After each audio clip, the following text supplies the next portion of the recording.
Matrix chess একাডেমির উদ্যোগে বিশেষ প্রশিক্ষণ শিবির শুরু হল বুধবার। মেট্রিক্স চেস একাডেমির উদ্যোগে ৩ দিনব্যাপী শিবিরে রাজ্যের দাবাড়ুদের প্রশিক্ষণ দেবেন ভারতীয় যুব দলের কোচ তথা ফিডে মাস্টার প্রসেনজিৎ দত্ত। ২১ থেকে ৩০ জুন পর্যন্ত কৃষ্ণনগর মেট্রিক্স চেস একাডেমির অফিস বাড়িতে হবে বিশেষ প্রশিক্ষণ শিবির।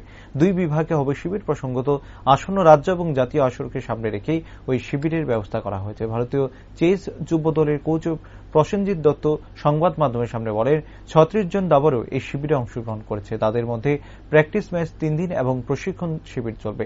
প্রতিদিন জুনিয়র এবং সিনিয়র প্লেয়ারদের মধ্যে ৪টি করে ম্যাচ অনুষ্ঠিত হবে বলে জানান তিনি। এই শিবিরের মূল উদ্দেশ্য হল শিশু দাবাড়ুদের আরও বেশি মোটিভেটেড করা। আজকে থেকে শুরু হলো মেট্রিক্স একাডেমির উদ্যোগে ৩ দিন ব্যাপী ক্যাম্প। টোটাল 36 প্লেয়ারের মতন এখানে পার্টিসিপেট করেছে আমাদের একাডেমি এবং একাডেমির বাইরের প্লেয়ার শুধু। এবং এখন অলরেডি আমাদের সেকেন্ড ব্যাচ চলছে। আমরা 4টা ম্যাচ হয়ে গেছি, সকালে 2টা, বিকালে 2টো আছে। সিনিয়র প্লেয়াররা বিকালবেলা দিক দিয়ে করবে।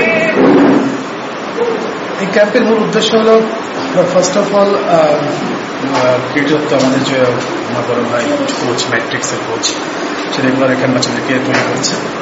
এবং এখানে অনেক বাচ্চা আছে যারা আমার সাথে দিল্লিতে অনলাইনে ক্লাস করছে, যারা একটু অ্যাডভান্স লেভেল হয়ে যাচ্ছে এবং আমার সাথে ওয়ার্ক করছে। আরাধ্যা দাস, মেহেক দিব্য, অনুরাগ ভট্টাচার্য, আপনার প্রাঞ্চল, আরও ভালো ভালো প্লেয়ার আছে।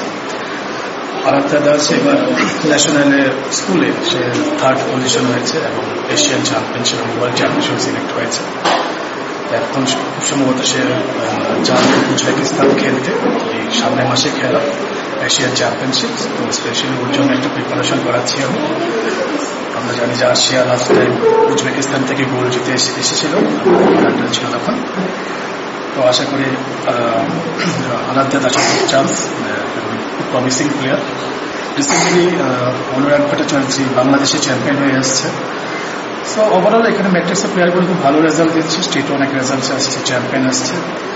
তো আমাদের এটা মূল উদ্দেশ্য যে এখানে বাচ্চাদেরকে একটু মোটিভেট করা